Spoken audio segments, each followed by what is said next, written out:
Hi guys! In this video, I'm going to be sharing some tips around a common challenge that family caregivers have, bathing their loved one living with dementia. And so I hope to provide some helpful tips to make this activity easier, because we often find that people living with dementia are resistant to showering or bathing. And it's due to a variety of situations. Everyone's pretty unique. But hopefully these tips will help you find a way to encourage your loved one to take a bath or a shower, or to make it easier on you as the caregiver and on your loved one living with dementia. But before I dive into these tips, I do want to establish that dignity and respect of the person is absolutely necessary. We want to be sure that the person is comfortable, and also put yourself in their shoes. If you would feel uncomfortable at any point in the bathing scenario, then we need to think about ways to maintain that dignity and respect. And one way to do so is using towels. So you could take a towel and place it around the neck of a female to cover the upper part of the body. And then also for all genders, to take the towel and place it over the lap to protect those private areas, to keep them private. And then of course remove the towel for bathing that part of the body, place the towel back afterwards. And you might have a few more soggy towels than you normally would, but hey, you're getting the activity completed, you're maintaining that dignity and respect of the person. And sometimes people don't feel comfortable bathing their loved one living with dementia, or maybe their loved one doesn't feel comfortable with a family member doing it. And in those cases, it's okay to reach out for help and for professional support. At Home Instead, one of our core services is bathing. So that's something we could certainly help out with, that you could look into for extra support. So now that we've established dignity and respect of the person is really important, I want to dive into those helpful tips.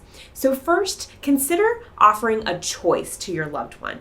For example, hey mom, would you like to shower before or after breakfast? This gives her a little bit of control around the bathing situation, and hopefully once you eat that breakfast and then go to the shower time, she's going to be a little more willing, a little more open to it.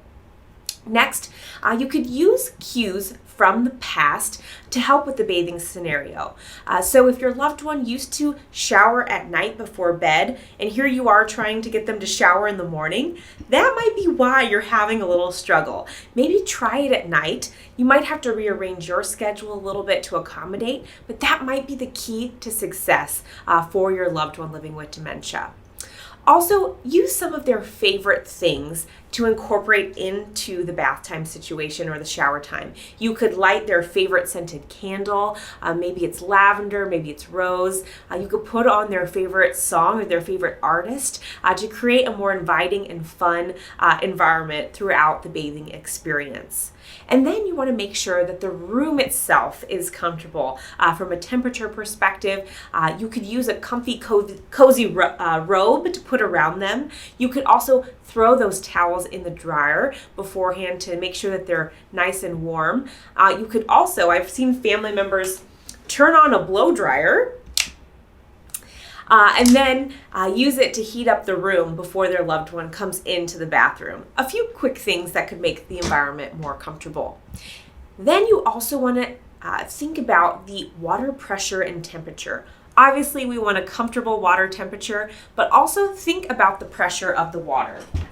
So someone who's getting into a shower, they're living with dementia, having the water coming down from a traditional shower head might be a little overwhelming. It might be, the pressure might be a little uncomfortable. Instead, you could consider one of these handheld shower heads. They're really easy to install, and then you as the caregiver can control where the water goes and can control the pressure. You can make sure that the water stays below the head, and then you can approach the showering of the hair from behind. That way, again, you're making it a more comfortable, inviting environment for the person living with dementia. So a few more things to consider is to set the room up for success. Make sure you have all your towels out. Make sure you have all your soaps and conditioners, shampoos out, ready to go. That way, when you're coming into the restroom, you're not pausing to get things out. Everything is set up for success of this bath or this shower. Also, if your loved one resists showering, you might want to try again later. You might try later in the day, or if they're really just not in the mood today to take a shower, you can always try again tomorrow. Another tip is breaking things down into simple steps. If you just say, let's shampoo your hair, they might be confused as to what all is involved. So you might have more success, saying, let's grab the shampoo bottle, let's squeeze some shampoo into your hand, let's rub our hands together, and then let's put that shampoo in our hair. And you can even model it. So you can give yourself a little scalp massage while you're modeling the shampooing activity, because sometimes people living with dementia, they need verbal cues in addition to a nonverbal cue. So that might be another way to help make this time more successful for you. And then you can also go back to those favorite things to offer as an incentive to your loved ones. So if they really love ice cream, you could say to them, let's take a bath and then afterwards we can have some ice cream.